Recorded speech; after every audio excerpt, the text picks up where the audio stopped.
Hello and welcome everyone to class 8th computer class. Today in this video we are going to cover chapter 3rd, that is Windows 10. So in this chapter we will learn that what is Windows and what are the versions of Windows, and we will learn a little bit introduction to Windows 10. Okay, so let's get started. Students, Windows is what? Windows एक operating system है। Windows एक ऐसा operating system है जिसको कि Microsoft ने 1983 में बनाया इसको, और इसका नाम विंडोज़ इसलिए पड़ा क्योंकि विंडोज़ इंग्लिश में अगर हम बात करें तो विंडो क्या है, एक रेक्टेंगुलर शेप का एक छोटा सा एरिया होता है। उसी तरीके से कंप्यूटर की जो स्क्रीन है जिस पे हम देखते हैं वो भी क्या है, एक रेक्टेंगुलर एरिया है जिसमें कि ग्राफिकल डिस्प्ले हम देखते हैं।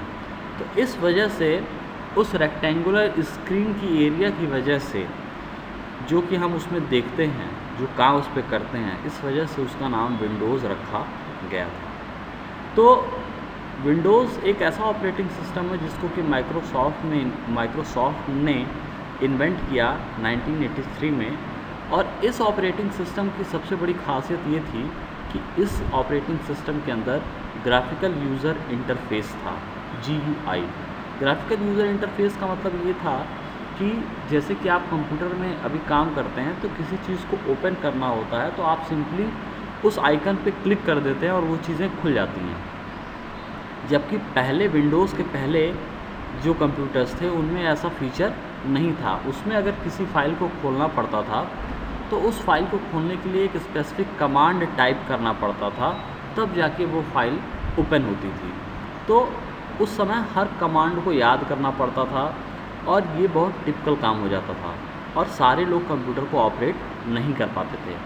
लेकिन जब विंडोज़ के अंदर ग्राफिकल यूज़र इंटरफेस आया जिसमें कि सिंपली आपको क्लिक करना होता है और चीज़ें ओपन हो जाती हैं, तो इस तरीके की फैसिलिटीज़ ने बहुत सारे यूज़र्स को अपनी तरफ आकर्षित किया और बहुत सारे लोग जो है उस पर काम करना उन्होंने शुरू किया और आसानी से लोगों ने सीखा।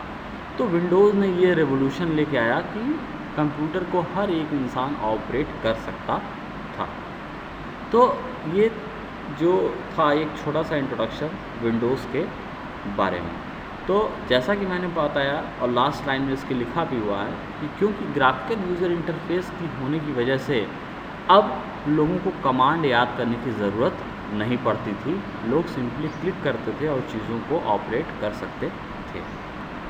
Now moving on to the next para, versions of Windows. अब ये सबको मालूम है कि अगर कोई कंपनी किसी एक चीज़ को लॉन्च करती है तो उस प्रोडक्ट को लॉन्च करने के बाद कंपनी उसमें बहुत सारी इम्प्रूवमेंट करती रहती है, बहुत सारे नए नए फीचर्स इंक्लूड करती रहती है। उसी तरीके से जब माइक्रोसॉफ्ट ने विंडोज़ को इन्वेंट किया तो इन्वेंट करने के बाद उसने विंडोज़ के कई सारे वर्जन्स निकाले।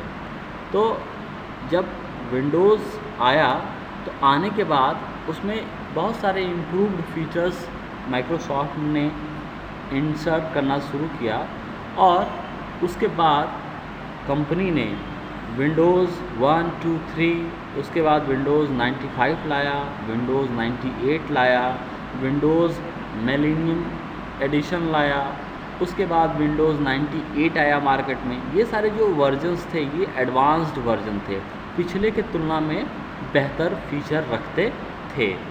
उसके बाद विंडोज़ 98 के बाद विंडोज़ 2000 आया, विंडोज़ 2000 के बाद विंडोज़ XP आया, XP के बाद विस्टा आया, विस्टा के बाद विंडोज़ 7 आया, विंडोज़ 7 के बाद विंडोज़ 8.1, और उसके बाद फाइनली जो इस वक्त हम विंडोज़ ऑपरेट करते हैं वो है विंडोज़ 10।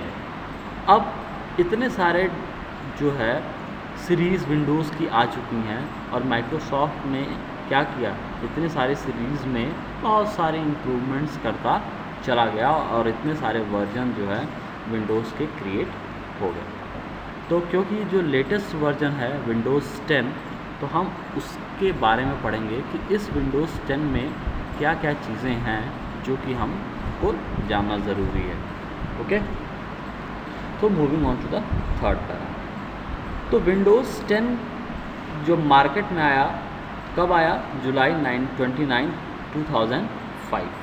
और विंडोज़ 10 जो है वो घरेलू काम के साथ साथ बिजनेस पर्पस के लिए भी इस्तेमाल किया जाता है। इससे पहले का जो वर्ज़न था वो था विंडोज़ 8, जो कि थोड़ा सा कॉम्प्लेक्स था और थोड़ा सा डिफ़िकल्ट था यूज़ करने में।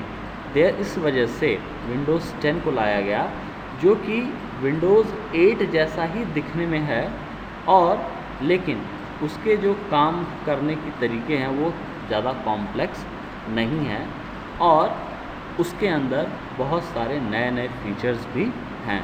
विंडोज़ 8 की तुलना में वो इजी है ऑपरेट करने में, और साथ ही साथ उसमें बहुत ज़्यादा फीचर्स भी दिए हुए हैं।